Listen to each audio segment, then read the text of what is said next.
అందరికీ నమస్కారం. ఆంధ్రప్రదేశ్ బడ్జెట్ సమావేశాలు 2024-25కి సంబంధించినది మనం ఇప్పుడు చూస్తున్నాం. ఆర్థిక మంత్రి పయ్యావుల కేశవ్ బడ్జెట్ను ప్రవేశపెడుతున్నారు. ఇప్పుడు ఆ విజువల్స్ చూద్దాం. 2024-25 ఆర్థిక సంవత్సరానికి గాను మన రాష్ట్ర వార్షిక బడ్జెట్ను మీ అనుమతితో గౌరవ సభ ముందు ఉంచుతున్నాను అధ్యక్ష. ఈరోజు నేను ప్రవేశపెడుతున్న బడ్జెట్ ప్రతిపాదనల ప్రాముఖ్యత అంకెలకు మించినది. మన రాష్ట్రాన్ని కాపాడాలని అపూర్వమైన తీర్పునిచ్చిన ప్రజల సంకల్పానికి ఇది ప్రతిబింబం. ప్రభుత్వం ఏర్పడిన వెంటనే గత ప్రభుత్వ దుష్పరిపాలన వలన మన రాష్ట్రానికి జరిగిన నష్టాన్ని ప్రజలకు తెలియజేయడం మా ప్రభుత్వ నైతిక కర్తవ్యం. మా ప్రభుత్వం వెలువరించిన 7 శ్వేతపత్రాల ద్వారా ఇది జరిగింది. సమిష్టి అవగాహనకు అవసరమైన అంశాలపై బహిరంగ చర్చను ప్రోత్సహించడం, రాష్ట్ర పునర్నిర్మాణ ప్రక్రియలో మద్దతు కూడగట్టడం వీటి ఉద్దేశం.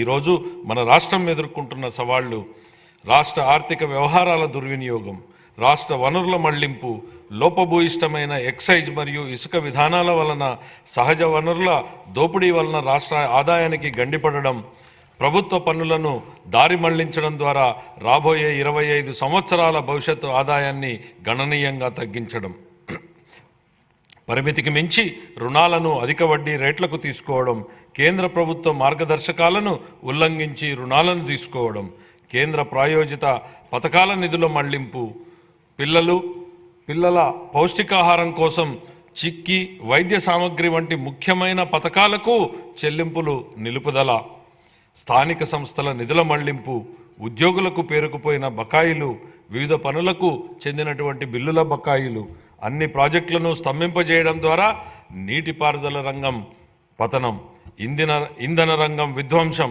కొత్తగా బ్యాంకింగేతర ఆర్థిక సంస్థను ఏర్పాటు ద్వారా కార్పొరేషన్ల నిధుల మళ్లింపు. పై పేర్కొన్న కారణాల వలన దేశంలో తొలిసారిగా ఆర్థిక గందరగోళ పరిస్థితులు ఎదురయ్యాయి. కంట్రోలర్ అండ్ ఆడిటర్ జనరల్ వారి నివేదికలో రాష్ట్ర ఆర్థిక పరిస్థితిపై ప్రతికూలంగా వ్యాఖ్యానించడం జరిగింది. నేడు రాష్ట్ర ఆర్థిక వ్యవస్థ పతనం అంచున ఉంది. మన రాష్ట్ర ఆర్థిక వ్యవస్థను పునఃప్రారంభించి రాష్ట్ర ప్రగతిని పునర్నిర్మించడం నేటి తరం చేతుల్లో ఉంది.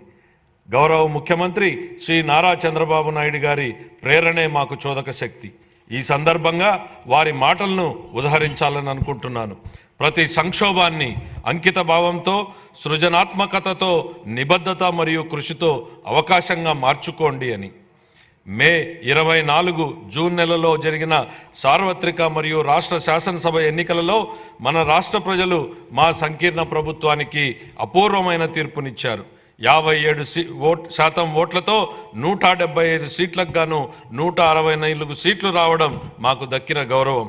అసాధారణమైన ఆధిక్యతతో 93% సీట్లని మేము గెలవగలిగాం. గత ప్రభుత్వ దుర్మార్గ పాలనకు వ్యతిరేకంగా ప్రజలు చేసిన విప్లవ ప్రకటన ఇది. ఇదే సమయంలో మా ఎన్డీఏ ప్రభుత్వానికి లభించిన అద్భుతమైన ఈ ఆధిక్యత గౌరవనీయ ముఖ్యమంత్రి శ్రీ నారా చంద్రబాబు నాయుడు గారు, గౌరవనీయ ఉప ముఖ్యమంత్రి శ్రీ కొణిదెల పవన్ కళ్యాణ్ గారు మరియు గౌరవనీయ భారత ప్రధానమంత్రి శ్రీ నరేంద్ర మోడీ గారి నాయకత్వం మరియు ప్రతిభపై ప్రజలకు ఉన్న నమ్మకానికి ఇది నిదర్శనం. గౌరవ ముఖ్యమంత్రి నారా చంద్రబాబు నాయుడు గారి నాయకత్వానికి, దూరదృష్టికి మరియు ప్రజాసేవ పట్ల ఆయనకున్న అంకిత భావానికి, మన రాష్ట్ర ప్రజలు ఆయన మీద ఉంచినటువంటి అపరిమితమైన విశ్వాసానికి ఈ విజయం ఒక తార్కాణం. మన రాష్ట్ర అభివృద్ధి కోసం ఆయన ఎల్లప్పుడూ కృషి చేస్తూనే ఉన్నారు. తన అద్భుతమైన పనితీరు, నిజాయితీ మరియు సాంకేతికత పట్ల ఉన్న సమగ్ర అవగాహన, ఆధునీకరణ మరియు సాంకేతిక ఆధారిత భవిష్యత్తు కోసం వారు చూపిన దార్శనికత వారి పేరుతో పాటు మన రాష్ట్ర ప్రతిష్టను కూడా పెంపొందింపజేశాయి. మన గౌరవ సభలో ముఖ్యమంత్రి గారు 1995లోనే ఆర్థిక మంత్రిగా తన తొలి బడ్జెట్ ప్రసంగంలో ఇలా అన్నారు. వారి మొదటిసారి ఆర్థిక శాఖ మంత్రిగా చేసినటువంటి మాటలను వారి మాటల్లోనే, అధ్యక్ష, అభివృద్ధి సాధించాలంటే సామర్థ్యంతో కూడిన అమలుపరిచే విధానాలుంటే తప్ప ప్రయోజనం గల ఫలితాలు సాధించలేం. ప్రపంచవ్యాప్తంగా సాగుతున్న సమాచార విప్లవం వలన కలిగిన లాభాలను మరియు అవకాశాలను వినియోగించుకోవడానికి వీలుగా మా పాలనా యంత్రాంగాన్ని పునర్వ్యవస్థీకరించాలన్నది మా ఆశయం. పరిపాలనకు చెందిన అన్ని రంగాలలోనూ కంప్యూటర్ల వినియోగానికి ఒక బృహత్ కార్యక్రమాన్ని చేపట్టాలని భావిస్తున్నాం. ఇది మన కళ్ళ ముందు ఈరోజు కనపడుతుంది అధ్యక్ష. ఆయన పరిపాలనా అనుభవంలోని మైలురాయి అంశాలు ఇప్పుడు చెప్పబోయే విషయాలు నిర్ధారిస్తాయి.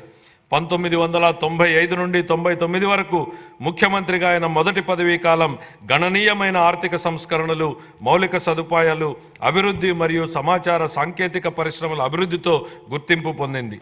ఆయన ప్రగతిశీల నాయకత్వంలో ఉమ్మడి ఆంధ్రప్రదేశ్ దేశానికే చక్కటి అభివృద్ధి నమూనాగా నిలిచింది. ఉమ్మడి ఆంధ్రప్రదేశ్ రాష్ట్రాన్ని వ్యవసాయ ఆధారిత రాష్ట్రం నుంచి సాంకేతిక పరిజ్ఞానానికి మూల స్తంభంగా మరియు సమాచార సాంకేతిక సేవల కేంద్రంగా మార్చడంలో ఆయన కీలక పాత్ర పోషించారు. ఆయన చేపట్టిన అనేక విధానాలు మరియు పాలనా కార్యక్రమాలు తర్వాతి కాలంలో జాతీయ విధానాలుగా రూపొందించుకున్నాయి. రేపటి రోజున దేశం చేసే ఆలోచన ఆంధ్రప్రదేశ్ ఈరోజే చేస్తుంది అనే పేరుని తీసుకొచ్చారు. ప్రస్తుతం అభివృద్ధి చెందుతున్న సాఫ్ట్వేర్ పరిశ్రమకు హైదరాబాద్లో ఆనాడే పునాది వేయడం ద్వారా హైదరాబాద్ను ప్రపంచ సాంకేతిక సమాచార పటంలో అగ్రస్థానానికి చేర్చడంలో ఆయన పాత్ర మరువలేనిది. ఇంజనీరింగ్ కళాశాలలు మరియు సమాచార సాంకేతిక రంగాలలో ఆయన చేసిన విధానపరమైన నిర్ణయాలు మన రాష్ట్ర ప్రజలకు ప్రపంచవ్యాప్తంగా అవకాశాలు కల్పించాయి. ఈ కారణంగా గ్రామీణ ప్రాంతాలకు చెందిన సామాన్య ప్రజలు సైతం ప్రపంచవ్యాప్తంగా విజయ శిఖరాలను అధిరోహించగలిగారు. నేడు అమెరికాతో పాటు అనేక ఇతర దేశాలలో ప్రవాసాంధ్రులు అత్యధిక తలసరి ఆదాయం కలిగిన వారుగా స్థిరపడ్డారు. జూన్ 2014 జూన్ నెలలో ఉమ్మడి ఆంధ్రప్రదేశ్ను అన్యాయంగా, అశాస్త్రీయంగా మరియు అప్రజాస్వామికంగా ఒక శాశ్వత రాజధాని లేకుండా విభజించడం వలన రాష్ట్రం సంక్షోభంలో కూరుకుపోయి ఆర్థికంగా నిలదొక్కుకోలేని అవశేష రాష్ట్రంగా ఉండిపోయింది.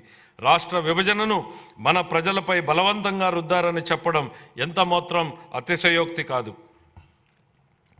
మన రాష్ట్రాన్ని పునర్నిర్మాణ దిశగా మరియు సుసంపన్న దిశగా తీసుకువచ్చే బాధ్యతను మన నాయకుడు గౌరవ ముఖ్యమంత్రి శ్రీ నారా చంద్రబాబు నాయుడు గారు తన భుజస్కంధాలపైన వేసుకున్నారు.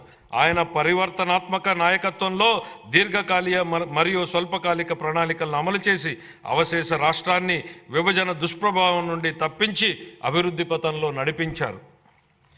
2014 నుంచి 19 వరకు వ్యవసాయం, పరిశ్రమలు, సేవలు, నీటిపారుదల, రోడ్లు, భవనాలు, ఉపాధి కల్పన తదితర రంగాలలో బహుముఖ వ్యూహాన్ని రూపొందించారు. Kia Motors, hero Motors, Asian paints వంటి భారీ పరిశ్రమలను మన రాష్ట్రం ఆకర్షించింది. పట్టిసీమ ఎత్తిపోతల పథకం దేశంలోనే రికార్డు సమయంలో అనగా కేవలం ఏడాది కాలంలోనే పూర్తి అయిన తొలి నదుల అనుసంధాన ప్రాజెక్టుగా రికార్డు సృష్టించింది. సులభతర వ్యాపార నిర్వహణ ర్యాంకింగ్లో మన రాష్ట్రం మొదటి స్థానం సాధించి 5 ఏళ్లలో అగ్రస్థానంలో నిలిచింది. ఇంధన రంగంలో సంస్కరణలు తీసుకురావడంతో పాటు పునరుత్పాదక ఇంధనాన్ని ప్రోత్సహించడం ద్వారా 2018 నాటికి మన రాష్ట్రం ఇంధన మిగులు రాష్ట్రంగా నిలిచింది. బహుముఖ వ్యూహం ఫలితంగా మన రాష్ట్రం సంక్షేమంతో కూడిన సుస్థిర ఆర్థికాభివృద్ధి పథకంలో పయనించింది.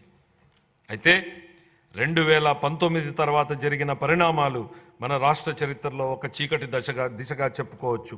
2014-19 మధ్య కాలంలో జరిగిన ఆర్థికాభివృద్ధి వృధా అయింది. గత ప్రభుత్వం 2019లో తన పదవీ కాలాన్ని ఎంతో విధ్వంసకర ధోరణితో ప్రారంభించింది. ప్రజావేదికను కూల్చేసింది, విద్యుత్ కొనుగోలు ఒప్పందాలను రద్దు చేసింది, 3 రాజధానుల నమూనాతో ప్రజలను అయోమయానికి గురిచేసింది, పారిశ్రామిక వ్యతిరేక విధానాన్ని అనుసరించింది, పెట్టుబడిదారుల విశ్వాసాన్ని మరియు రాష్ట్ర బ్రాండ్ విలువను దెబ్బతీసింది, నీటిపారుదల రంగాన్ని పూర్తిగా విస్మరించింది, కేంద్ర ప్రభుత్వ అభిప్రాయానికి విరుద్ధంగా కార్యనిర్వాహక సంస్థను మార్చడం ద్వారా పోలవరం ప్రాజెక్టు నిర్మాణాన్ని నిలిపేసింది. ఈ చర్యల వల్ల డయాఫ్రమ్ గోడకు నష్టం కలిగి ప్రాజెక్టు జాప్యానికి దారితీసింది. పన్నులు చెల్లిస్తూ మరియు ఉపాధి కల్పిస్తూ రాష్ట్రాభివృద్ధికి దోహదపడే పరిశ్రమలు మన రాష్ట్రాన్ని వదిలి వెళ్ళిపోయాయి. ఈ చర్యలు పెట్టుబడిదారులను మరియు ప్రపంచ ఆర్థిక సంస్థలను రాష్ట్రంలో స్థిరమైన పెట్టుబడులు పెట్టనివ్వకుండా చేశాయి. ఫలితంగా మన రాష్ట్రం ఆర్థిక పరిస్థితి విచ్ఛిన్నమైంది. ఈ సందర్భంగా కౌటిల్యుడి మాటలను ఒకసారి గుర్తు చేసుకుందాం. సంపదకు మూలం ఆర్థిక కార్యకలాపాలే. అవి లేకపోవడం వనరుల సమీకరణకు ఇబ్బందులు తెచ్చిపెడుతుంది. ఫలవంతమైన ఆర్థిక కార్యకలాపాలు లేకపోతే ప్రస్తుత శ్రేయస్సు మరియు భవిష్యత్ రెండూ నాశనమయ్యే ప్రమాదం ఉంది. ద్రవ్యం చలామణిలో ఉన్నప్పుడే ఆర్థిక వ్యవస్థలో సంపద సృష్టి జరుగుతుంది. ఇది జరగాలంటే ప్రాజెక్టుల అమలు తప్పనిసరి. కానీ గత ప్రభుత్వం ఉత్పాదకత మూలధన వ్యయాన్ని నిలిపివేయడం ద్వారా 2014-19 సంవత్సరాల మధ్య అత్యంత వేగంగా అభివృద్ధి చెందుతున్న రాష్ట్రాలలో ఒకటిగా ఉన్న మన రాష్ట్ర ఆర్థిక వ్యవస్థ 2019-24 సంవత్సరాల మధ్య గడ్డు స్థితికి చేరుకోవడానికి కారణమయ్యింది. గత ప్రభుత్వం రాష్ట్ర వనరుల దుర్వినియోగం మరియు నిధులను పక్కదారి పట్టించడం వంటి చర్యలతో పేలవమైన పాలన చేయడం జరిగింది. కేంద్ర ప్రాయోజిత పథకాలను నిధులను మళ్లించడమే కాక అందుకు సరిపోయే రాష్ట్ర వాటాను కూడా విడుదల చేయలేదు. కార్పొరేషన్ల నిధుల మళ్లింపు, రాష్ట్ర ఆర్థిక వ్యవహారాల దుర్వినియోగం వంటి చర్యలు అధిక రుణభారానికి దారితీశాయి. ప్రభుత్వ ఆస్తులను తాకట్టు పెట్టడం, స్థానిక సంస్థల నిధుల మళ్లింపు వంటి చర్యలకు పాల్పడడంతో పాటు బిల్లుల చెల్లింపు కోసం ప్రభుత్వానికి వ్యతిరేకంగా వాద్యాలు వేయడం వలన గుత్తేదారులకు నమ్మకం లోపించి ప్రభుత్వంపై విశ్వాసం సన్నగిల్లింది. గత ప్రభుత్వం అధికారం నుండి వైదొలిగే నాటికి మన రాష్ట్ర ఆర్థిక వ్యవస్థ పతనమంచున ఉంది. ఉద్యోగులకు గాను 21,980 కోట్ల రూపాయల బకాయిలు, కేంద్ర ప్రాయోజిత పథకాలకు 4,657 కోట్ల రూపాయల బకాయిలతో సహా మొత్తం 1,35,224 కోట్ల రూపాయలు బకాయిలు ఉన్నాయని శ్వేతపత్రంలో ఇప్పటికే పేర్కొన్నాం. ఇవన్నీ గత ప్రభుత్వ దుష్పరిపాలనకు, వైఫల్యానికి నిదర్శనం.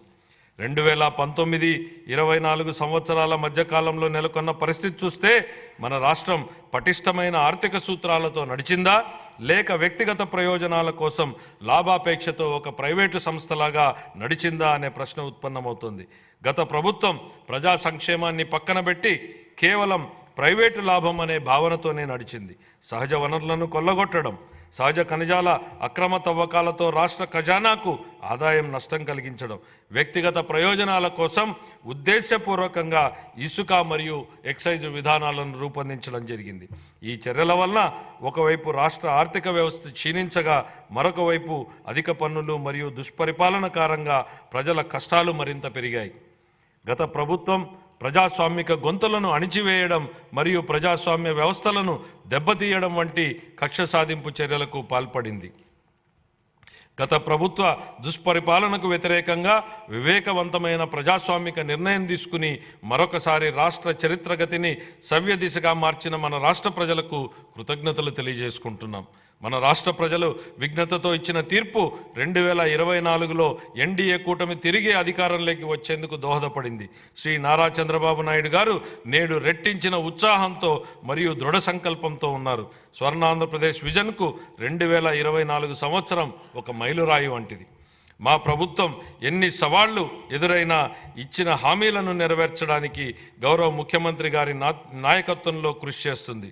ఈరోజు నేను ప్రవేశపెడుతున్న బడ్జెట్ ప్రతిపాదనలు రాష్ట్ర ఆర్థిక నేపథ్యాన్ని దృష్టిలో ఉంచుకుని మరియు ఆర్థిక పునరుజ్జీవనమే లక్ష్యంగా మరియు సంపదను సృష్టించే విధంగా ఆర్థిక చక్రాన్ని పునఃప్రారంభించాలనే ఉద్దేశంతో రూపొందించబడినవి. అన్ని శాఖలకు కేటాయింపులు ప్రతిపాదించే ముందు మా ప్రభుత్వానికి మార్గదర్శిగా నిలిచిన స్వర్గీయ ఎన్టీ రామారావు గారి మాటలను నేను గుర్తు చేసుకోవాలనుకుంటున్నాను. సమాజమే దేవాలయం, ప్రజలే దేవుళ్ళు. వ్యవసాయం మరియు అనుబంధ రంగాలు. ఈ సందర్భంగా నాకు తెలుగు పునరుజ్జీవనోద్యమ పితామహుడిగా పేరు పొందిన కందుకూరి వీరేశలింగం గారి ఆలోచనలు గుర్తుకొస్తున్నాయి. వ్యవసాయం చేసే చేతులకు మనం సాయం అందించాలి, అదే దేశ సౌభాగ్యానికి మార్గం. మా ప్రభుత్వానికి వ్యవసాయ రంగ అభివృద్ధి మరియు రైతుల సంక్షేమమే అత్యంత ప్రాధాన్యం. మా వ్యవసాయ శాఖ మంత్రి గారు 2024-25 వ్యవసాయ బడ్జెట్ను ప్రవేశపెట్టేటప్పుడు వ్యవసాయ అభివృద్ధికి మా ప్రభుత్వం చేపట్టిన విధానాలను పూర్తిగా వివరిస్తారు. సూపర్ 6 హామీలలో భాగంగా మా ప్రభుత్వం అన్నదాత సుఖీభవ ప్రధానమంత్రి కిసాన్ పథకం ద్వారా అర్హులైన రైతులకు పెట్టుబడి సాయం ప్రకటించింది. మా ప్రభుత్వం రైతుల సమగ్రాభివృద్ధికి పొలం పిలుస్తోంది. వడ్డీ లేని రుణాలు, భూసార కార్డుల పంపిణీ, వ్యవసాయ పనిముట్ల సరఫరా, భూసార పరీక్షల ప్రయోగశాలలు, పొలం బడి వంటి పథకాలను అమలు చేస్తోంది.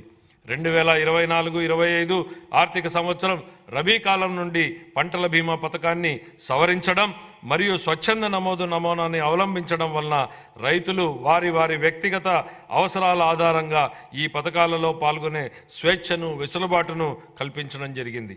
గ్రామీణ ఆర్థిక వ్యవస్థ స్థూల విలువను పెంచడంలో పశుసంవర్ధక రంగం కీలక పాత్ర పోషిస్తుంది.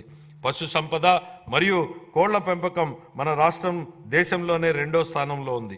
మన రాష్ట్రం గుడ్ల ఉత్పత్తిలో మొదటి స్థానంలోనూ, మాంసం ఉత్పత్తిలో 4వ స్థానంలోనూ, పాల ఉత్పత్తిలో 5వ స్థానంలోనూ ఉంది. వివిధ పథకాల కింద పశువులకు ఆశ్రయం, గ్రాసం మరియు వైద్య సహాయం అందించడం ద్వారా పశు సంపదను పెంచుతూ పశువులకు రక్షణ మరియు సంరక్షణ కల్పించాలని మా ప్రభుత్వం తీర్మానించుకుంది. పశువుల ద్వారా జీవనోపాధిని పొందుతున్నటువంటి యాదవులు, కురబలు, కురుమలు మరియు ఇతర వర్గాల ఆదాయాన్ని పెంచడానికి మా ప్రభుత్వం కృతనిశ్చయంతో ఉంది. పశు బీమా పథకాన్ని అమలు చేయడం ద్వారా ప్రభుత్వం ఈ వర్గాల జీవనోపాధికి రక్షణ కల్పిస్తోంది. సాంప్రదాయ మత్స్యకారుల చేపల చెరువులను లీజుకు తీసుకోకుండా గత ప్రభుత్వం ఉత్తర్వులను జారీ చేసింది. దశాబ్దాలుగా చేపల చెరువులపై ఆధారపడి జీవనం సాగిస్తున్న మత్స్యకారుల ప్రయోజనాలను పరిరక్షించడానికి మా ప్రభుత్వం ఆ ఉత్తర్వులను ఉపసంహరించింది. 23,000 చేపలకు వేటకు అనువైన బోట్లకు మా ప్రభుత్వం రాయితీపై డీజిల్ను అందిస్తోంది. వ్యవసాయ మరియు అనుబంధ రంగాలను ప్రోత్సహించడంలోనూ గ్రామీణ ప్రాంతాల అభివృద్ధిలోనూ సహకార రంగం కీలక పాత్రను పోషించే సామర్థ్యాన్ని కలిగి ఉంది. ప్రాథమిక వ్యవసాయ పరపతి సంఘాలను కంప్యూటరీకరణ చేయడం ద్వారా బలోపేతం చేసి రైతులకు ఆర్థిక సమీకరణను పెంచడం జరుగుతుంది. 2024-25 ఆర్థిక సంవత్సరంలో వ్యవసాయ మరియు అనుబంధ రంగాలకు 11,855 కోట్ల రూపాయల కేటాయింపును ప్రతిపాదిస్తున్నాను. సంక్షేమం. మన గౌరవ ముఖ్యమంత్రి గారు సంక్షేమం గురించి ఇలా అంటుంటారు: ప్రజలు ఎల్లప్పుడూ సంక్షేమం మరియు అభివృద్ధి, సుపరిపాలనను కోరుకుంటారు. వాటిని అందిస్తున్నంత కాలం ప్రజలు మనతోనే ఉంటారు. సంక్షేమం మరియు అభివృద్ధిని సమతుల్యం చేయాలనే విశ్వాసం 3 దశాబ్దాల కింద 1995లో ఉమ్మడి ఆంధ్రప్రదేశ్ రాష్ట్ర ఆర్థిక మంత్రిగా ఆయన చేసిన తొలి బడ్జెట్ ప్రసంగం నుంచే మనకు స్పష్టమవుతుంది అధ్యక్ష. ఆయన మాటల్లోనే స్థూలంగా చెప్పాలంటే మా ప్రభుత్వ ప్రధాన ఆశయం పేదరిక నిర్మూలన, బడుగుల సంక్షేమమే మా పరమావధి. పేదల సంక్షేమానికే మా ప్రభుత్వం సర్వదా అంకితం. అంత మాత్రాన రాష్ట్ర సర్వతోముఖాభివృద్ధి కుంటుపడనిస్తామని అనుకోవద్దు. ఆ పని ఎప్పటికీ జరగదు. నిధుల కొరత కారణంగా ఏ అభివృద్ధి కార్యక్రమం కుంటుపడరాదన్నది మా ధ్యేయం. అలా కుంటుపడకుండా కృషి చేస్తాం. విద్యాభివృద్ధి, సామాజిక ఆర్థికాభివృద్ధి, సంక్షేమం మరియు హక్కుల పరిరక్షణ కోసం వివిధ పథకాలను అమలు చేయడం ద్వారా అన్ని సామాజిక వర్గాల అభివృద్ధికి మా ప్రభుత్వం కట్టుబడి ఉంది. సంక్షేమానికి పెద్దపీట వేస్తూ స్వర్ణాంధ్ర 2047 దిశగా మేనిఫెస్టోలో ఇచ్చిన హామీలకు అనుగుణంగా మా ప్రభుత్వం ఎన్నో పథకాలను రూపొందిస్తోంది. మేనిఫెస్టోలో ఇచ్చిన హామీ మేరకు అధికారం చేపట్టిన వెంటనే సామాజిక భద్రత పింఛన్ను 3,000 రూపాయల నుండి 4,000కు పెంచడం జరిగింది.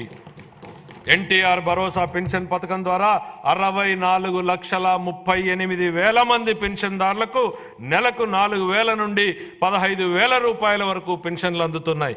మా ప్రభుత్వం అధికారంలోకి వచ్చిన మొదటి నెలలోనే ఎన్టీఆర్ భరోసా పథకం కింద 4,400 కోట్ల రూపాయలు, అలాగే 24 జూన్ నుండి ఇప్పటి వరకు మొత్తం 15,218 కోట్ల రూపాయలు విడుదల చేయబడ్డాయి. కళాశాలల నుండి ధృవపత్రాలు పొందేందుకు విద్యార్థులకు ఇబ్బందులు తలెత్తకుండా ఉండేందుకు మెట్రిక్ అనంతర ఉపకార వేతనాలను నేరుగా కళాశాల ఖాతాలలోకే విడుదల చేస్తోంది. గత ప్రభుత్వం మిగిల్చిన పెండింగ్ ఫీజు రీయింబర్స్మెంట్ బకాయిలను కూడా దశల వారీగా విడుదల చేసేందుకు ప్రయత్నాలు జరుగుతున్నాయి. మా ప్రభుత్వ పథకాలు మాలదాసరి, మాదిగ, రెల్లి, అరుంధతీయ మరియు ఇతర షెడ్యూల్డ్ కులాల వర్గాలకు మేలు చేస్తాయి. రజకులు, దూదేకులు, నాయీ బ్రాహ్మణుల వంటి సాంప్రదాయ వృత్తి సమూహకాలకు ఆధునిక వృత్తి పద్ధతుల ద్వారా వారి జీవనోపాధిని పెంపొందించడానికి ఆర్థిక సహాయం అందించాలని ప్రతిపాదించబడింది. సాంప్రదాయకంగా నైపుణ్యం కలిగిన నేత కార్మికులకు వారి నైపుణ్యాలను మెరుగుపరచడానికి వీలుగా ఆర్థిక సహాయం కూడా అందించడం జరుగుతోంది. మా ప్రభుత్వ పథకాలు వడ్డెర, వాల్మీకి, గౌడ, కళింగ, గవర, పద్మశాలి, బెస్త, సగర, ఉప్పర వంటి వెనుకబడినటువంటి తరగతులకు లబ్ధి చేకూరుస్తాయి.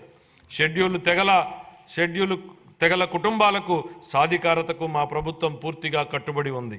గిరిజన వర్గాల సంక్షేమం కోసం పోస్ట్ మెట్రిక్ ఉపకార వేతనాలు, ఆర్టీఎఫ్, ఎంటీఎఫ్, అంబేద్కర్ విద్యానిధి మొదలైన ముఖ్య పథకాలను అమలు చేయడం జరుగుతోంది. గిరిజన ప్రాంతాలలో మౌలిక సదుపాయాల అంతరాలను పూడ్చడంతో పాటు నాణ్యమైన విద్య, పౌష్టిక ఆహారం మరియు ఆరోగ్య సంరక్షణ మరియు గిరిజన వర్గాల ఆర్థికాభివృద్ధిపై కూడా మా ప్రభుత్వం ప్రత్యేక దృష్టిని సారించనుంది. వివిధ పథకాల ద్వారా అల్పసంఖ్యాక వర్గాలకు ఆర్థిక కార్యకలాపాలలోనూ మరియు ఉపాధి కల్పించడంలోనూ సమాన భాగస్వామ్యం లభించేలా మా ప్రభుత్వం చూస్తోంది. వారి విదేశీ విద్యకు, అలాగే ఇమాంలకు, మౌజంలకు మరియు పాస్టర్లకు ప్రోత్సాహకాలు ఇవ్వాలని ప్రతిపాదించడం జరిగింది. 2024-25 ఆర్థిక సంవత్సరంలో షెడ్యూల్డ్ కులాల కాంపోనెంట్కు 18,497 కోట్ల రూపాయలు, షెడ్యూల్డ్ తెగల కాంపోనెంట్కు 7,557 కోట్ల రూపాయలు, వెనుకబడిన తరగతుల కాంపోనెంట్కు 39,007 కోట్ల రూపాయలు, అల్పసంఖ్యాక వర్గాల సంక్షేమానికి 4,376 కోట్ల రూపాయల్ని కేటాయించాలని నేను ప్రతిపాదిస్తున్నాను. మహిళా అభివృద్ధి మరియు శిశు సంక్షేమం. డాక్టర్ బిఆర్ అంబేద్కర్ గారు మహిళా సాధికారత ప్రాముఖ్యతను నొక్కి ఇలా అన్నారు: మహిళలు సాధించిన పురోగతి స్థాయిని బట్టి నేను సమాజం యొక్క పురోగతిని కొలుస్తాను అని. గౌరవనీయులైన ముఖ్యమంత్రి గారు కూడా ఈ ఆలోచనను గట్టిగా విశ్వసిస్తారు. ఆయన నాయకత్వంలో 1990వ దశకంలోనే మన రాష్ట్రం స్వయం సహాయక బృందాల ఉద్యమంలో దేశంగా అగ్రగామిగా నిలిచింది. పొదుపు చేయడంతో పాటు మహిళల వ్యవస్థాపక శక్తి పెరుగుతుందని, ఫలితంగా స్వయం ఉపాధి మాత్రమే కాకుండా సాధికారత కూడా లభిస్తుందని వారిది దృఢ విశ్వాసం. విస్తృత స్థాయిలో ఒక ఉద్యమంలాగా జరుగుతున్న కార్యకలాపాలకు నాటి ప్రభుత్వ సహకారం లభించడం వలన రాష్ట్రంలోని స్వయం సహాయక సంఘాలకు విశేష ఆదరణ దక్కింది. దీనివల్ల మన రాష్ట్రం దేశానికే ఆదర్శంగా నిలిచింది. మన రాష్ట్రంలో 10 లక్షలకు పైగా స్వయం సహాయక సంఘాలు ఉన్నాయి. గర్భిణులు, బాలింతలు మరియు 6 ఏళ్లలోపు పిల్లలకు పౌష్టికాహార స్థితిని మెరుగుపరిచేందుకు మా ప్రభుత్వం అనేక వినూత్న చర్యలు తీసుకుంటోంది. 26 జిల్లాల్లోని 55,607 అంగన్వాడీ కేంద్రాల ద్వారా సమీకృత శిశు అభివృద్ధి సేవలను మా ప్రభుత్వం అందిస్తోంది. పౌష్టికాహార లోపం మరియు రక్తహీనతల నివారణకు బాల సంజీవని సప్లిమెంటరీ పౌష్టికాహార కార్యక్రమాన్ని అమలు చేయడం జరుగుతుంది. ఈ సరుకులన్నింటినీ టేక్ హోమ్ రేషన్ రూపంలో అందించడం జరుగుతుంది. సూపర్ 6 వాగ్దానాలను నెరవేర్చే దిశగా మా ప్రభుత్వం దీపం 2 పథకాన్ని ప్రారంభించి సంవత్సరానికి 3 ఎల్పిజి సిలిండర్లను ఉచితంగా అందిస్తోంది. 2024లో మొదటి ఉచిత సిలిండర్ పంపిణీ కోసం 895 కోట్లను విడుదల చేయడం జరిగింది. ఇందులో భాగంగా ఇప్పటికే 5 లక్షల మందికి పైగా లబ్ధిదారులు రాయితీ సొమ్ము అందింది. ప్రజా రవాణా బస్సులలో మహిళలకు ఉచిత ప్రయాణాన్ని ప్రవేశపెడతామని ఇచ్చిన మరో హామీని కూడా త్వరలో అమలు చేయడం జరుగుతుంది. ఈ కార్యక్రమం యొక్క ముఖ్య ఉద్దేశం శ్రామిక శక్తిలో మహిళల భాగస్వామ్యాన్ని పెంచడమే. 2024-25 ఆర్థిక సంవత్సరానికి మహిళాభివృద్ధి, శిశు సంక్షేమ శాఖకు 4,285 కోట్ల రూపాయల కేటాయింపును ప్రతిపాదిస్తున్నాను. నైపుణ్యాభివృద్ధి ప్రాధాన్యత గురించి చైనా తత్వవేత్త లావో జూ ఇలా అన్నారు: ఒక మనిషికి ఆహారంగా ఒక చేపను ఇస్తే ఒకరోజు ఆహారాన్ని మాత్రమే ఇచ్చినట్లవుతుంది. అందుకే అతనికి చేపలు పట్టడం నేర్పించు, జీవితాంతం తిండి పెట్టినట్టు అవుతుంది. 2014-19 కాలంలోనే గౌరవ ముఖ్యమంత్రి నారా చంద్రబాబు నాయుడు గారు నైపుణ్యాభివృద్ధి, విద్య మరియు దీర్ఘకాల పరిష్కారాల ప్రాముఖ్యతను అర్థం చేసుకుని అనేక నైపుణ్యాభివృద్ధి కార్యక్రమాలకు శ్రీకారం చుట్టడం జరిగింది. ఈరోజు గౌరవ మానవ వనరుల అభివృద్ధి శాఖ మంత్రి శ్రీ నారా లోకేష్ గారు నైపుణ్య గణన అనేటువంటి వినూత్న కాన్సెప్ట్కు నాయకత్వం వహిస్తున్నారు. ప్రపంచంలో తొలిసారిగా మా ప్రభుత్వం రాష్ట్ర స్థాయిలో నైపుణ్య గణనను నిర్వహిస్తోంది. ఇది మన శ్రామిక శక్తి యొక్క నైపుణ్యాలను మరియు సామర్థ్యాలను అర్థం చేసుకోవడానికి, తదనుగుణంగా పరిశ్రమలకు అవసరమైన నైపుణ్యాలను గుర్తించడానికి సహాయపడుతుంది. ఇది 20 లక్షల మందికి ఉపాధి అవకాశాలు కల్పించేందుకు అవసరమైన నైపుణ్యాలను అందించే కార్యక్రమాల రూపకల్పనకు దోహదపడుతుంది. ఇదే సమయంలో మా ప్రభుత్వం 192 నైపుణ్య కేంద్రాలు, నైపుణ్య కళాశాలలు మరియు నైపుణ్య విశ్వవిద్యాలయాల ద్వారా నైపుణ్య రంగంలో మౌలిక వనరులను బలోపేతం చేస్తుంది. ప్రాధాన్య రంగాలలో విదేశీ ఉపాధి అవకాశాలను అందిపుచ్చుకునేలా తయారు చేయడమే స్కిల్ ఇంటర్నేషనల్ యొక్క తాజా ప్రయత్నం. 2024-25 సంవత్సరానికి గాను నైపుణ్యాభివృద్ధి శాఖకు 1,215 కోట్ల రూపాయల కేటాయింపును ప్రతిపాదిస్తున్నాను. పాఠశాల విద్య. ప్రభుత్వం మరియు ప్రైవేటు పాఠశాలలో 1వ తరగతి నుంచి 12వ తరగతి వరకు చదివే పిల్లల తల్లులకు తల్లికి వందనం పథకం ద్వారా ఆర్థిక సహాయాన్ని అందిస్తూ మా ప్రభుత్వం సూపర్ 6 హామీని నెరవేరుస్తుంది. పేదరికం కారణంగా ఏ పిల్లవాడు విద్యకు దూరం కాకూడదు అనేది ఈ పథకం లక్ష్యం. ఇందుకే మధ్యలో చదువు మానేసిన పిల్లల సంఖ్యను గణనీయంగా తగ్గించడానికి సహాయపడుతుంది. పాఠశాలలలో మౌలిక సదుపాయాలను, విద్యార్థుల అభ్యసన ఫలితాలను మెరుగుపరిచేందుకు మా ప్రభుత్వం సమగ్ర సంస్కరణలు చేపడుతోంది. మన యువతకు ఉపాధి అవకాశాలు కల్పించడానికి మరియు విద్యా వ్యవస్థలో యువ ఉపాధ్యాయులను నూతన శక్తి నింపేందుకు ఖాళీగా ఉన్న 16,347 పోస్టులను భర్తీ చేసే దిశగా మెగా డిఎస్సి నియామకాన్ని ప్రకటించడం జరిగింది. ఇది మా ప్రభుత్వం తీసుకున్న ప్రధాన నిర్ణయాలలో ఒకటి. ముఖ్యమైన పథకాలకు ప్రముఖ విద్యావేత్త సర్వేపల్లి రాధాకృష్ణన్ మరియు సామాజిక కార్యకర్త శ్రీమతి డొక్కా సీతమ్మ గారి పేర్లను మా ప్రభుత్వం పెట్టింది. ఉపాధ్యాయుల బోధనపై మరింత దృష్టి పెట్టేందుకు వీలుగా అవసరమైన యాప్లను తొలగించడం ద్వారా ఉపాధ్యాయులపై యాప్ల భారాన్ని తగ్గించడం జరిగింది. ఇంటర్ విద్యార్థులకు ఉచితంగా పాఠ్యపుస్తకాలు మరియు బ్యాగులు అందించడం జరిగింది. 2024-25 ఆర్థిక సంవత్సరానికి గాను పాఠశాల విద్యాశాఖకు 29,909 కోట్ల రూపాయల కేటాయింపును ప్రతిపాదిస్తున్నాను. ఉన్నత విద్య. స్వర్ణాంధ్ర విజన్ 2047లో భాగంగా మా ప్రభుత్వం రాష్ట్రంలోని అన్ని విశ్వవిద్యాలయాలను బలోపేతం చేయడానికి, ఖాళీగా ఉన్న పోస్టులను భర్తీ చేయడానికి జాతీయ సంస్థాగత స్థాయి చట్రంలో అత్యున్నత స్థాయి విశ్వవిద్యాలయాలుగా అవతరించడానికి చొరవ తీసుకుంటోంది. అమరావతి, తిరుపతి మరియు విశాఖపట్నంలో కనీసం 3 విజ్ఞాన నగరాలను ఏర్పాటు చేయాలని మా ప్రభుత్వం లక్ష్యంగా పెట్టుకుంది. నాణ్యమైన విద్యకు అత్యంత నైపుణ్యం కలిగిన అధ్యాపకులు అవసరమని గుర్తించి వచ్చే 3 ఏళ్లలో 18,000 మంది అధ్యాపకులకు శిక్షణాభివృద్ధి కార్యక్రమాలను ప్రతిపాదించడం జరిగింది. 2024 డిసెంబర్ నుండి 2.5 లక్షల మందికి పైగా విద్యార్థులకు వృత్తి శిక్షణను సులభతరం చేయడానికి NASSCOM, future skills, edu skills, sales force, Microsoft వంటి ప్రతిష్టాత్మక సంస్థలతో మా ప్రభుత్వం అవగాహన ఒప్పందాలను కుదుర్చుకుంది.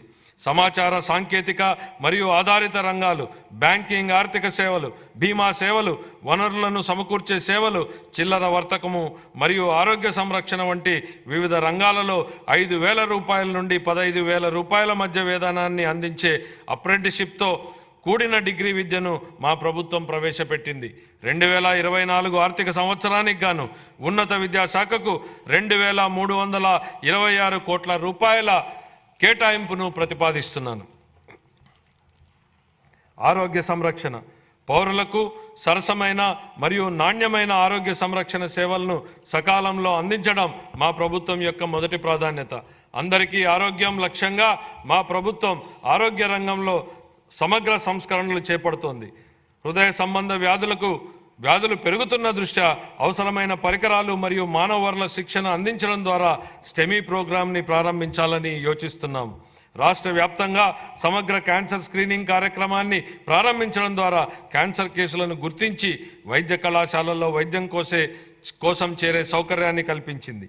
పాఠశాల ఆరోగ్య కార్యక్రమం కింద అంగన్వాడీ పిల్లలకు మరియు 18 సంవత్సరాల లోపు ఉన్న పాఠశాల విద్యార్థులకు పుట్టుకతో వచ్చిన లోపాలు, పోషకాల లోపం వలన వచ్చేటువంటి వ్యాధులు, మందకొడి అభివృద్ధి మరియు వైకల్యం అనే 4 లోపాలను గుర్తించడం కోసం పరీక్షలు చేయబడుతున్నాయి. రాష్ట్రంలో ప్రాథమిక ఆరోగ్య కేంద్రాల నుంచి సాధారణ ఆసుపత్రుల వరకు అన్ని రకాల వైద్య సదుపాయాలను మెరుగుపరచడం జరుగుతుంది. మా ప్రభుత్వం డాక్టర్ ఎన్టీఆర్ వైద్య సేవా ట్రస్ట్ వంటి ప్రతిష్టాత్మక కార్యక్రమాలు, 108 మరియు 104 ఆరోగ్య సేవల పునరుద్ధరణ మరియు జాతీయ ఆరోగ్య మిషన్ కింద కుటుంబ సంక్షేమ కార్యక్రమాలను సమగ్రంగా అమలు చేయడం జరుగుతుంది.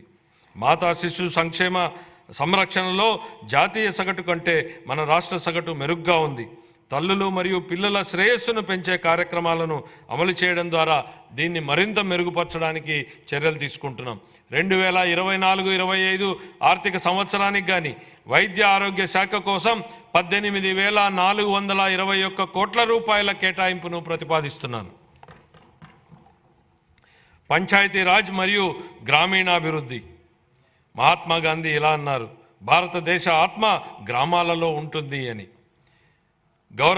గౌరవనీయ ఉప ముఖ్యమంత్రి శ్రీ కొణిదెల పవన్ కళ్యాణ్ గారి సమర్థ నాయకత్వంలో స్థానిక స్వపరిపాలన నిజమైన స్ఫూర్తితో ప్రోత్సహించడం ద్వారా పంచాయతీరాజ్ వ్యవస్థకు పూర్వవైభవం తీసుకురావడానికి ఇప్పటికే మా ప్రభుత్వం చాలా కార్యక్రమాలు చేపట్టింది. ప్రణాళిక ప్రక్రియలో భాగంగా అన్ని గ్రామ పంచాయతీల క్రియాశీలక భాగస్వామ్యంతో ఉపాధి హామీ పథకం ఆమోదం కోసం ఆగస్టు 23న ఒకే రోజులో 13,326 గ్రామాలలో పంచాయతీలలో ప్రత్యేక గ్రామ సభలు నిర్వహించడం అనేది ఒక ప్రపంచ రికార్డు. మన రాష్ట్రంలోని అన్ని గ్రామాలలో సిమెంట్ రహదారులను ప్రారంభించడంతో కార్యాచరణ ప్రణాళిక అమలు ప్రారంభమైంది. స్వాతంత్ర దినోత్సవం మరియు గణతంత్ర దినోత్సవాల నిర్వహణ ఖర్చుల క్రితం చిన్న పంచాయతీలకు 100 రూపాయల నుండి 10,000 రూపాయలకు, పెద్ద పంచాయతీలకు 250 రూపాయల నుండి 25,000 రూపాయలకు పెంచి సర్పంచుల ఆత్మగౌరవాన్ని పునరుద్ధరించడం జరిగింది. స్వర్ణ పంచాయతీల కార్యక్రమం కింద పంచాయతీల అభివృద్ధికి ప్రభుత్వం దార్శనిక ప్రణాళికను చేపట్టింది. 2024 మార్చి నుండి పంచాయతీరాజ్ సంస్థలకు రావాల్సిన 15వ ఆర్థిక సంఘం నిధులను 998 కోట్ల రూపాయలను ప్రభుత్వం 24 ఆగస్టు నెలలో విడుదల చేయడం జరిగింది. గ్రామీణ పేదలకు సుస్థిర జీవనోపాధిని అందించడానికి మరియు గ్రామీణ ప్రాంతాలలో మన్నికైన ఆస్తులు సృష్టించడానికి మా ప్రభుత్వం మహాత్మా గాంధీ జాతీయ గ్రామీణ ఉపాధి హామీ పథకం కింద 16 శాఖల సమన్వయంతో వివిధ వినూత్న కార్యక్రమాలని అమలు చేస్తోంది. 2024-25 సంవత్సరంలో ఇప్పటి వరకు 1.2 మిలియన్లకు పైగా కుటుంబాలకు 100 రోజుల వేతన పరిధిని ఉపాధిని పొందాయి. ఉద్యానవనం, సేద్యపు కుంటలు, పశు సంవర్ధక ఆవాసాలు వంటి ప్రాజెక్టులతో పాటు పైకప్పు నీటి సంరక్షణ, ఇంకుడు గుంతలు, చెక్ డ్యాంలతో పాటు సహజ వనరుల నిర్వహణ ప్రాజెక్టులు చేపట్టడం జరిగింది. గ్రామీణ ప్రాంతాలలో ప్రతి పేద కుటుంబాన్ని పేదరికం నుండి బయటపడేట్లు చేసేందుకు మా ప్రభుత్వం కట్టుబడి ఉంది. ప్రధానమంత్రి ఉపాధి కల్పన కార్యక్రమం, ప్రధానమంత్రి సూక్ష్మ ఆహార సంస్థల అధికారీకరణ, ప్రధానమంత్రి స్వనిధి పథకం మరియు ప్రధానమంత్రి విశ్వకర్మ వంటి వివిధ కేంద్ర ప్రభుత్వ రాయితీ పథకాలతో అనుసంధానం చేయడం ద్వారా స్వయం సహాయక బృంద సభ్యుల జీవనోపాధికి మా ప్రభుత్వం కార్యక్రమాల మద్దతును ఇస్తున్నాయి. ఈ వినూత్న కార్యక్రమాల అమలు ద్వారా స్వయం సహాయక బృంద సభ్యులు ఆదాయాన్ని పెంచడంతో పాటు అనధికార ఉపాధి అవకాశాలను పెంచడం కూడా మా ప్రభుత్వం లక్ష్యంగా పెట్టుకుంది. అదనంగా ఓపెన్ నెట్వర్క్ డిజిటల్ కామర్స్ను ప్రోత్సహించడం ద్వారా మా ప్రభుత్వం స్వయం సహాయక బృంద మహిళలకు వారి వ్యాపారాలను విస్తరించుకోవడానికి వీలు కల్పిస్తోంది.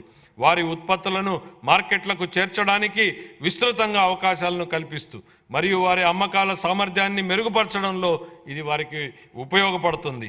ఈ వ్యూహాత్మక విధానంలో ఆర్థిక సహాయం, నైపుణ్యాభివృద్ధి మరియు డిజిటల్ అవుట్రీచ్ల మిళితం అవడం వలన స్వయం సహాయక బృంద సభ్యులు స్థిరమైన ఆదాయాభివృద్ధిని పెంచుకోగలుగుతారు.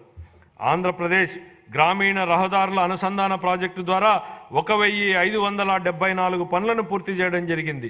ఈ ప్రాజెక్టు 2,134 ఆవాసాలను 2,855 కిలోమీటర్ల రహదారులతో కలుపుతుంది. అదనంగా 164 రహదారులు మరియు వంతెనల ప్రాజెక్టులు కూడా కొనసాగుతున్నాయి. 2024 ఆర్థిక సంవత్సరానికి గాను పంచాయతీరాజ్ గ్రామీణాభివృద్ధి శాఖకు 16,739 కోట్ల రూపాయల కేటాయింపును ప్రతిపాదిస్తున్నాను. పట్టణాభివృద్ధి. గత ప్రభుత్వ హయాంలో పట్టణ ప్రాంతాలు తీవ్ర నిర్లక్ష్యానికి గురయ్యాయి. రాష్ట్ర వ్యాప్తంగా పురపాలక సంఘాలలో పారిశుద్ధ్యం లోపించింది మరియు వ్యర్థాల నిర్వహణ లోపం వలన టన్నుల కొద్దీ వ్యర్థాలు మరియు పూడిక పేరుకుపోయాయి. మా ప్రభుత్వం ప్రణాళికాబద్ధంగా సుస్థిర పట్టణాభివృద్ధికి కట్టుబడి ఉంది. విశాఖపట్నం, కాకినాడ, విజయవాడ, గుంటూరు, తిరుపతి, కర్నూలు తదితర ప్రధాన నగరాలను అభివృద్ధి చేయనున్నాం. 50,000 నుంచి 99,999 మంది జనాభా ఉన్ని రెండో తరగతి పట్టణాలకు భౌగోళిక సమాచారక వ్యవస్థ GIS ఆధారిత బృహత్తర ప్రణాళికలను రూపకల్పనకు శ్రీకారం చుట్టడం జరిగింది.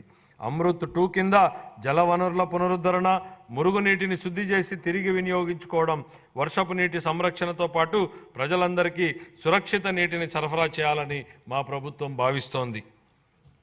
అన్ని పట్టణ ప్రాంతాలలో పట్టణ మౌలిక సదుపాయాలు మరియు అత్యవసర సేవలకు సేవా స్థాయి ప్రమాణాలను సాధించడానికి ప్రణాళికలు రూపొందించబడ్డాయి.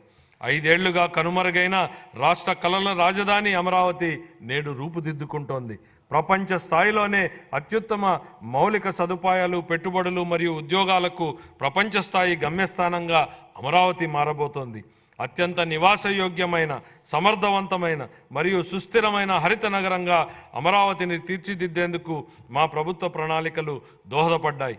రాజధాని నగరంలో మౌలిక సదుపాయాలు అభివృద్ధి చేయడానికి మా ప్రభుత్వం కేంద్ర ప్రభుత్వం ద్వారా బహుళ పాక్షిక నిధుల సంస్థల నుండి 15,000 కోట్ల రూపాయల నిధులను పొందడం జరిగింది.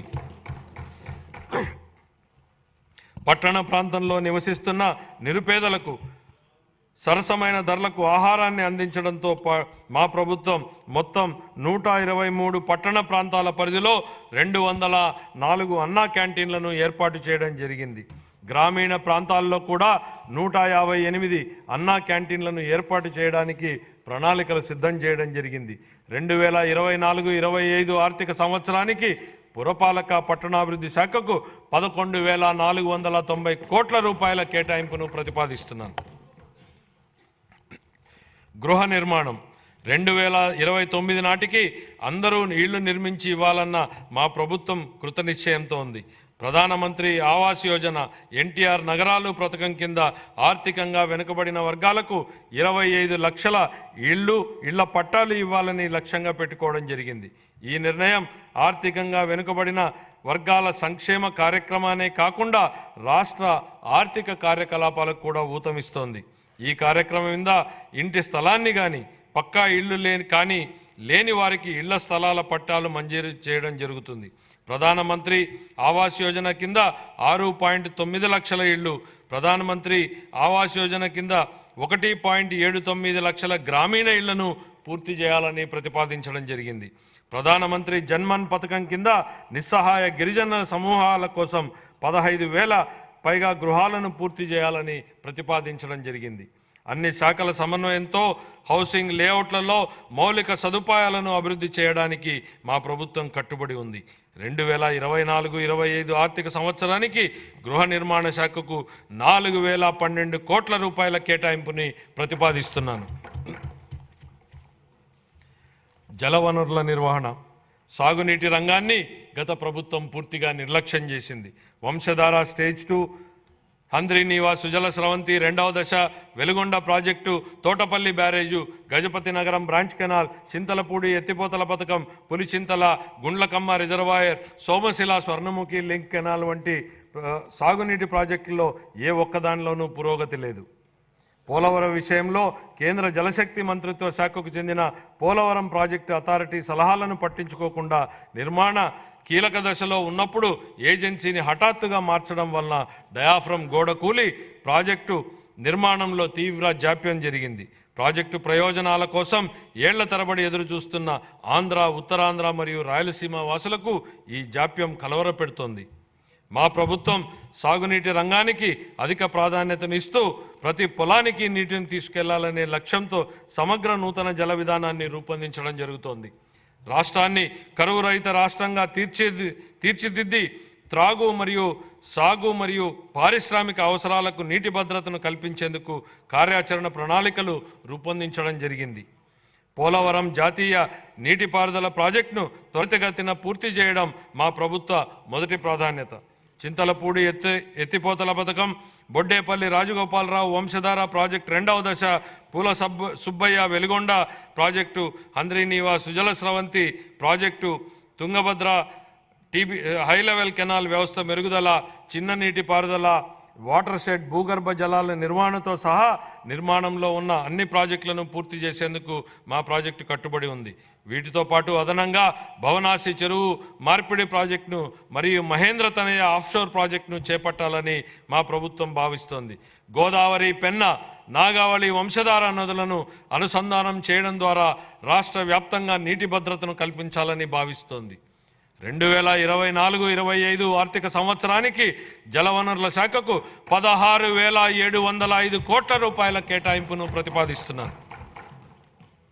పరిశ్రమలు మరియు వాణిజ్యం, పారిశ్రామిక అభివృద్ధికి అనువైన వాతావరణాన్ని కల్పించడంపై మా ప్రభుత్వం దృష్టి సారించింది. పెట్టుబడిదారులను మరియు ఔత్సాహిక పారిశ్రామికవేత్తలను ప్రోత్సహించి తద్వారా వివిధ రంగాలకు ఉపాధిని కల్పించే దిశగా నూతన విధానాలను రూపొందించడం జరిగింది. మా ప్రభుత్వం ఆంధ్రప్రదేశ్ పారిశ్రామిక వృద్ధి పాలసీ 4 తీసుకురావడం జరిగింది. ఆంధ్రప్రదేశ్ సూక్ష్మ మరియు చిన్న మధ్య తరహా అభివృద్ధి పాలసీ 4 తక్షణమే ఉపయోగించుకునేట్లుగా ప్రైవేటిక పారిశ్రామిక వాడల ఏర్పాటుకు ఒక ప్రత్యేక విధానం, ఆంధ్రప్రదేశ్ ఫుడ్ ప్రాసెసింగ్ 4వ పాలసీలను మా ప్రభుత్వం తీసుకురావడం జరిగింది. ఈ విధానాలలో పోటీతత్వ ప్రోత్సాహక పద్ధతిని ప్రవేశపెట్టగా దీనికి పారిశ్రామిక రంగం నుండి సానుకూల స్పందన వచ్చింది. మన రాష్ట్రాన్ని పెట్టుబడుల గమ్యస్థానంగా మార్చేందుకు పెట్టుబడిదారులలో మా ప్రభుత్వం మళ్లీ ఆసక్తిని పెంచింది. 2024-25 ఆర్థిక సంవత్సరానికి పరిశ్రమలు వాణిజ్య శాఖకు 3,127 కోట్ల రూపాయల కేటాయింపును ప్రతిపాదిస్తున్నాను. ఇంధన రంగం,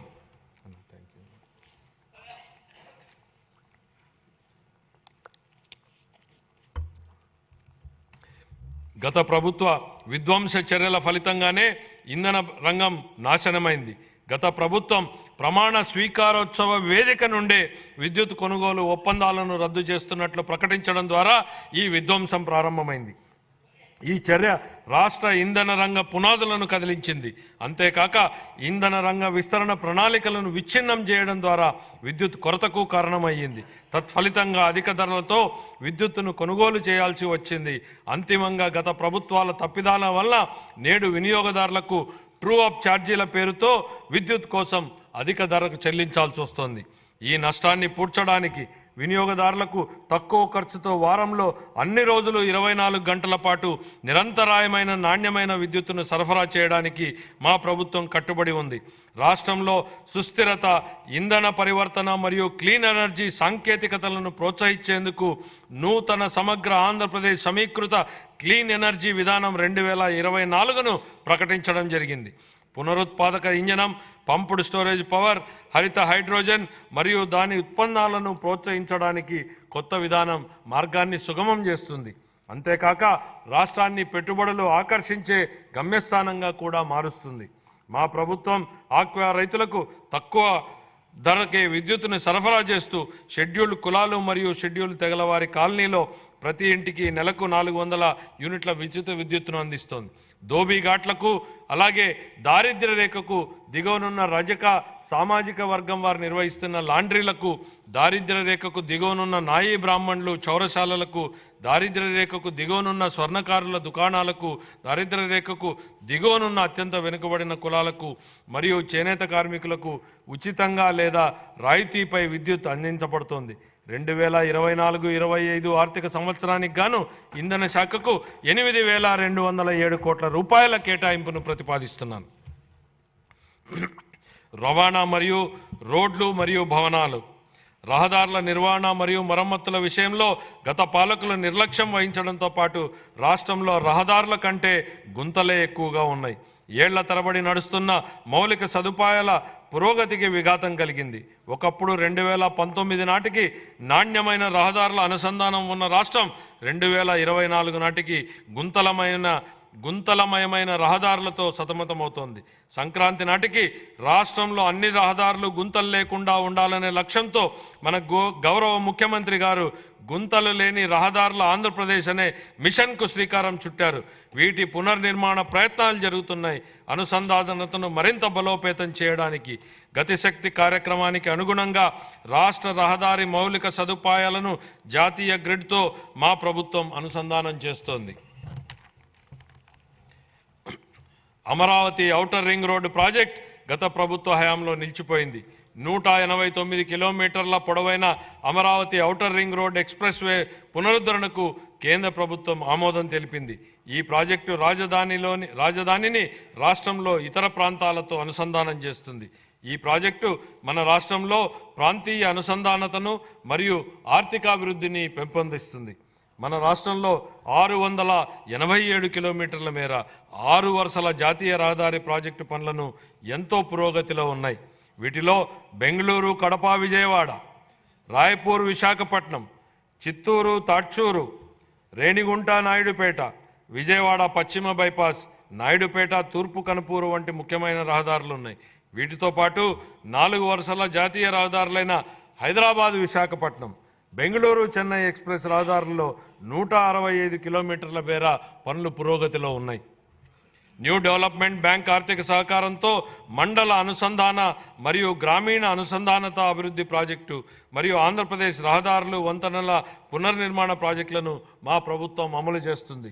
ఈ ప్రాజెక్టులను జిల్లా ప్రధాన కేంద్రాలు మరియు మండల కేంద్రాల మధ్య, అదేవిధంగా అన్ని మండల కేంద్రాల మధ్య 2 వరుసల రహదారుల అనుసంధానతను కల్పించడానికి 2522 కిలోమీటర్ల రహదారులను ఈ పరిధిలోకి తీసుకువస్తాము.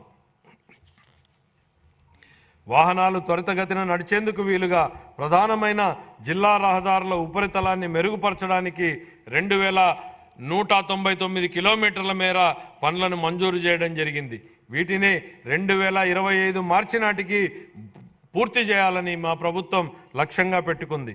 గిరిజన ప్రాంతాలతో హరిజన అనుసంధానాన్ని మెరుగుపరచడం కోసం మరియు వరదల వలన దెబ్బతిన్న రహదారులకు మరమ్మతులు చేయడం కోసం 99 రాష్ట్ర రహదారులు మరియు 134 జిల్లా ప్రధాన రహదారులను జాతీయ వ్యవసాయ మరియు గ్రామీణాభివృద్ధి బ్యాంకు నిధులతో పూర్తి చేయడానికి మా ప్రభుత్వం ప్రాధాన్యతనిస్తోంది.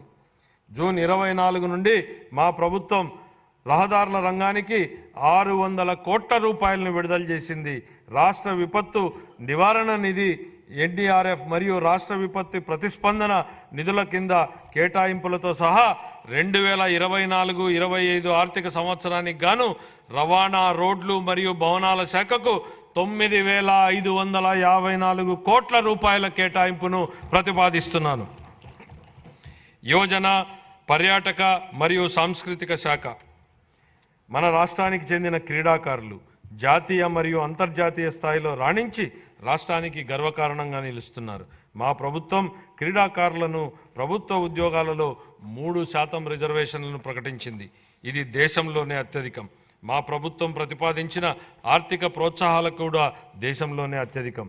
అందరికీ క్రీడలు, ప్రతిభను పెంపొందించడం, స్పోర్ట్స్ ఎకోసిస్టమ్, క్రీడా సంస్కృతి మరియు పర్యావరణ, వ్యవసాయ క్షేత్రస్థాయి నుంచి అంతర్జాతీయ స్థాయి వరకు బలోపేతం చేయడం అనే 4 వ్యూహాత్మక స్తంభాలతో కొత్త క్రీడా విధానం 24-29 కాలానికి మా ప్రభుత్వం తీసుకొస్తోంది.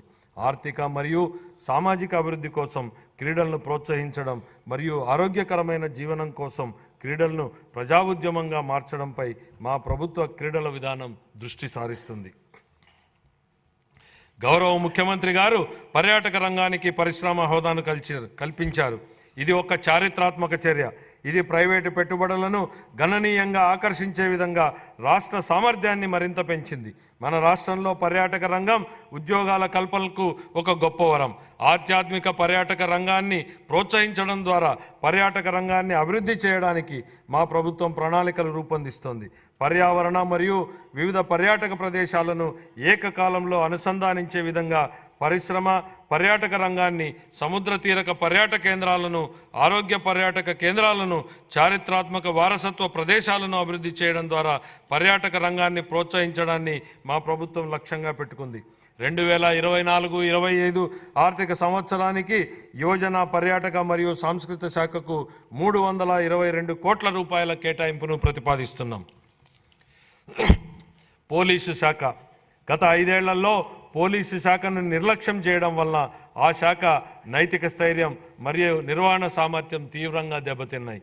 ముఖ్యంగా తగినన్ని అలవెన్సులు చెల్లించకపోవడం వలన మరియు ఉద్యోగుల బకాయిలను చెల్లించకపోవడం వలన పోలీసు శాఖ ఉద్యోగుల్లో తీవ్ర ఇబ్బందులకు గురి అయ్యారు. వాహనాల లభ్యత తక్కువగా ఉండడం, గస్తీ వాహనాలకు నిర్వహణ లేకపోవడం మరియు పోలీసు బలగాలను తక్కువ వనరులతో నడిపించడం వలన వారు ఎంతో ఒత్తిడికి లోనయ్యారు. ఇది ప్రజా అవసరాల కోసం మరియు వేగంగా మరియు సమర్థవంతంగా స్పందించే వారి సామర్థ్యానికి ఆటంకం కలిగించింది. సీసీ కెమెరాల నిర్వహణ వంటి సాధారణ పనులకు కూడా గత ప్రభుత్వం నిధులను అవసరమైన మేరకు విడుదల చేయలేదు. ఈ క్లిష్టమైన సమస్యలను గుర్తించిన మా ప్రభుత్వం ఆధునీకరణ మరియు సమకాలీన సవాళ్లకు ధీటుగా పోలీస్ శాఖను సన్నద్ధం చేయడంపై దృష్టి సారించి ఈ శాఖ సామర్థ్యాలను పునరుద్ధరించడానికి మరియు పెంచడానికి నిర్ణయాత్మక చర్యలు చేపట్టింది. నూతన వాహనాలు మరియు అధునాతన పరికరాల కొనుగోలుకు, మౌలిక వసతుల కల్పనకు, పోలీసు బలగాల ఆధునీకరణకు మా ప్రభుత్వం 62 కోట్ల రూపాయల నిధులను ఇప్పటికే విడుదల చేసింది. పోలీసు శాఖకు పూర్వ వైభవాన్ని తీసుకురావడానికి గౌరవ ముఖ్యమంత్రి గారు సమూల మార్పునకు ఆమోదం తెలిపారు. శ్రీకాకుళం, చిత్తూరు, ప్రకాశం మరియు రాజమహేంద్రవరాలలో కొత్తగా ప్రత్యేక 4 పోలీస్ బెటాలియన్లను ఏర్పాటు చేయడం జరుగుతుంది. అంతేకాక 300 మంది మహిళా సహాయక డెస్క్లను మరియు సైబర్ నేరాలను అరికట్టడానికి ప్రతి జిల్లాలో సైబర్ పోలీస్ స్టేషన్లను కూడా ప్రత్యేకంగా ఏర్పాటు చేయడం జరుగుతుంది. మాదక ద్రవ్యాల కేసులో సత్వర పరిష్కారానికి రాష్ట్ర వ్యాప్తంగా 13 ఫాస్ట్ ట్రాక్ NDPS కోర్టులను ఏర్పాటు చేస్తున్నాం.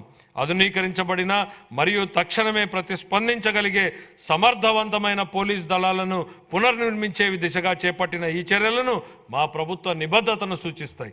గత ప్రభుత్వ హయాంలో యువత గంజాయి వాడకం విపరీతంగా పెరిగింది. ఆ సమయంలో దేశంలో పట్టుబడిన మాదక ద్రవ్యాల మూలాలు మన రాష్ట్రంలో ఉండడం సిగ్గుచేటు.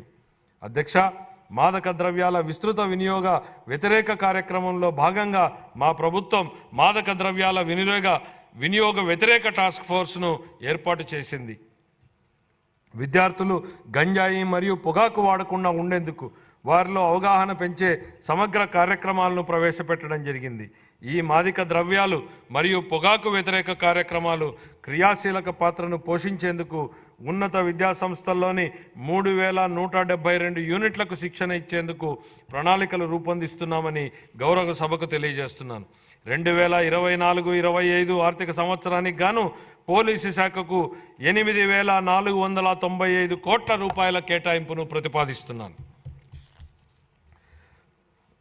పర్యావరణం, అటవీ మరియు శాస్త్ర సాంకేతిక పరిజ్ఞానం, జాతీయ ప్రమాణాలకు ధీటుగా పచ్చదనాన్ని మెరుగుపరచడం ద్వారా పౌరులకు సుస్థిర జీవన ఆవాసాల కల్పనకు మా ప్రభుత్వం కృషి చేస్తోంది. ఈ దిశగా మనం వనం, ప్రకృతి పిలుస్తోంది, తీర ప్రాంత ఆవాసాల అభివృద్ధి, మడ అడవుల పెంపకం మొదలైన పథకాల ద్వారా స్థిరమైన ఆదాయ కల్పన జరుగుతోంది. అన్ని శాఖల మరియు వివిధ వర్గాల ప్రజల భాగస్వామ్యం మరియు కేంద్ర రాష్ట్ర పథకాల నిధుల సమీకరణ ద్వారా ఇది జరుగుతోంది.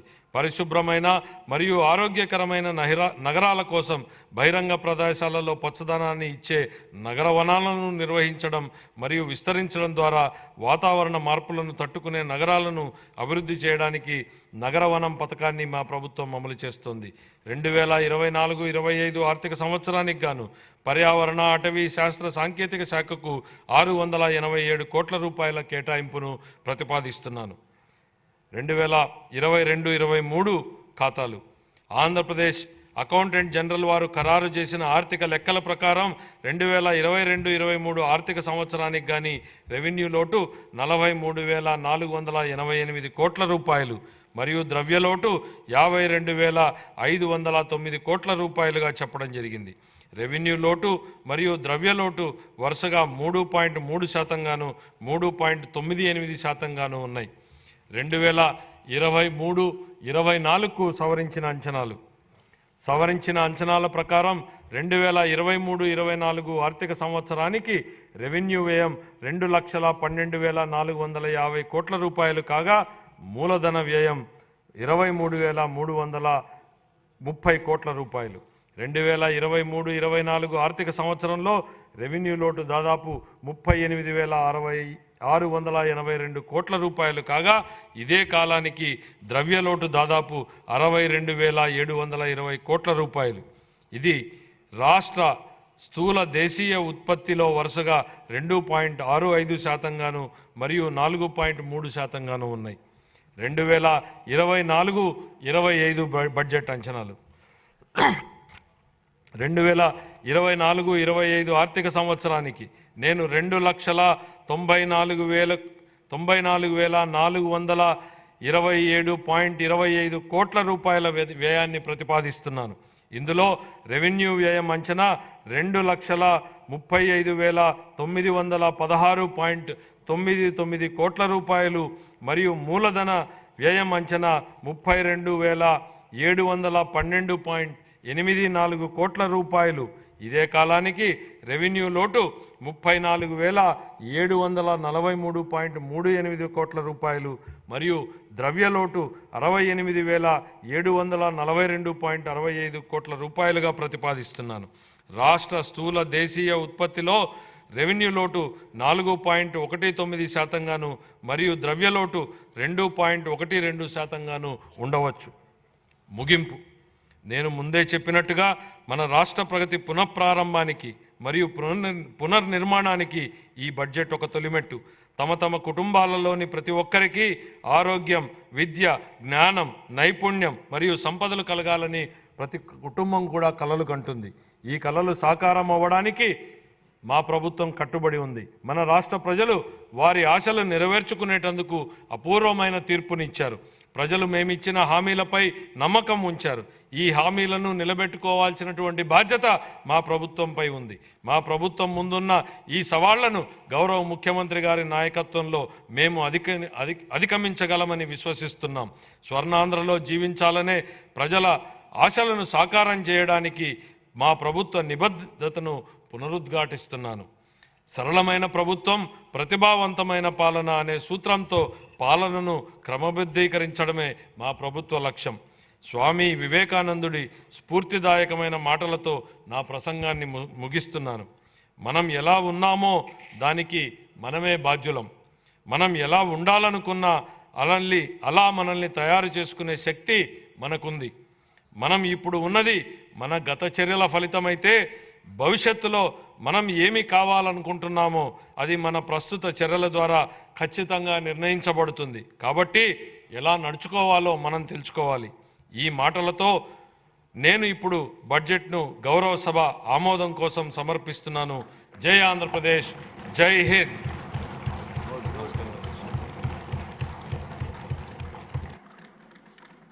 ఈ వీడియో నచ్చినట్లయితే లైక్ చేయండి, షేర్ చేయండి. మరిన్ని వీడియోల కొరకు మా ఛానల్ను సబ్స్క్రైబ్ చేసుకోండి.